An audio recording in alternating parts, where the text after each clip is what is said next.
अगर आप भी ओला, उबर और रैपिडो जैसी कैब सर्विस कंपनियों की सेवाएं लेते हैं तो आपका खर्चा बढ़ने वाला है। नए नियम लागू होने से अब आपको अधिक पैसा देना पड़ सकता है। राइड सर्विस देने वाली कंपनियों के लिए नई गाइडलाइन जारी हुई है। रोड ट्रांसपोर्ट मंत्रालय की तरफ से यह गाइडलाइन जारी की गई है।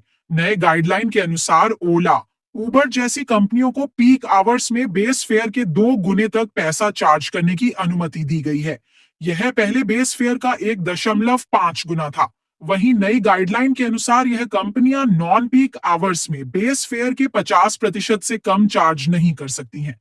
Road transport and highways ministry ने मोटर व्हीकल एग्रीगेटर्स गाइडलाइंस 2025 का नया सेट जारी किया है। इसमें राइड का अधिकतम किराया और न्यूनतम किराया दोनों बढ़ा दिए गए हैं। राज्य को 3 महीने के अंदर यह संशोधित गाइडलाइन फॉलो करने के लिए कहा गया है। हालांकि बेस फेयर राज्य सरकारें अपने लेवल पर तय कर सकती हैं। अगर राज्य सरकार तय नहीं करती है तो कंपनियां भी बेस फेयर तय कर सकती हैं। कंपनियों को इसकी सूचना मंत्रालय को देनी होगी। इस समय अलग अलग राज्यों में बेस फेयर अलग अलग हैं। न्यूनतम किराया कितना देना होगा, चलिए यह भी आपको बता देते हैं।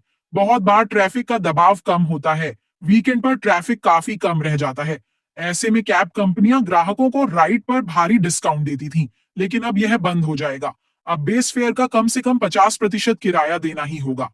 गाइडलाइन में कहा गया है कि अगर ड्राइवर बिना किसी स्पेसिफिक कारण के राइड कैंसिल करता है तो उस पर किराया का 10%, अधिकतम 100 रुपए पेनल्टी लगेगी। अगर पैसेंजर बिना किसी स्पेसिफिक कारण के राइड कैंसिल करता है तो उस पर भी किराया का 10%, यानी अधिकतम 100 रुपए पेनल्टी लगेगी। बेस न्यूनतम 3 किलोमीटर का चार्ज किया जाएगा। यह डेड माइलेज की भरपाई करने के लिए है। यात्री के बिना जो डिस्टेंस कवर की जाती है वह डेड माइलेज कहलाती है।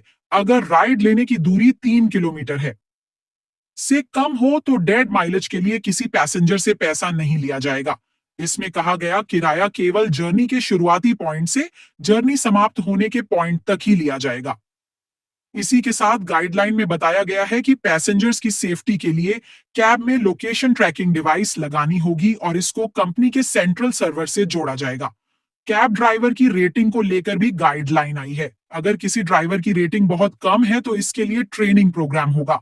इसके अलावा ड्राइवर के पास 5 लाख रुपए का हेल्थ इंश्योरेंस और 1 लाख रुपए का टर्म इंश्योरेंस होना चाहिए।